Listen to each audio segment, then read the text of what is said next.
Hi, இன்றைக்கி பருப்பு பொரியல் எப்படி பண்ணலான்னு பார்க்கலாம். ஒரு கப் பச்சை பருப்பு போட்டு அதை நல்லா ரோஸ்ட் பண்ணிவிட்டு மிக்ஸி ஜாரில் சேர்த்துக்கோங்க. அதுக்கப்புறம் அதே கப்பில் ஒரு கப் துவரம் பருப்பு, அதே கப்பில் ஒரு கப்பு பொட்டுக்கடலை, அப்புறம் ஒரு அந்த கப் அளவுக்கு இருக்கிற மாதிரி பூண்டு இல்லைன்னா ஒரு பூண்டு போட்டுக்கோங்க. அதையும் நல்லா ரோஸ்ட் பண்ணிவிட்டு மிக்ஸி ஜாரில் சேர்த்துக்கோங்க.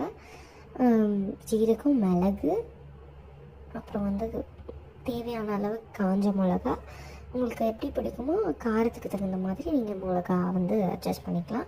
அப்புறமா கருவேப்பிலையையும் நல்லா வாஷ் பண்ணிவிட்டு காய வச்சுட்டு அதில் ட்ரை ரோஸ்ட் பண்ணிவிட்டு அதில் சேர்த்துக்கோங்க.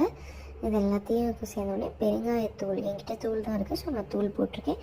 உங்கள்கிட்ட கட்டி பெருங்காயம் தான் கட்டி பெருங்காயம் போட்டுக்கோங்க. உப்பு போட்டுட்டு கொஞ்சமாக ஒரு ஸ்பூன் வெல்லம் போட்டுட்டு நல்லா ரொம்ப நைஸாக அரைச்சிடாமல் இந்த மாதிரி கொஞ்சம்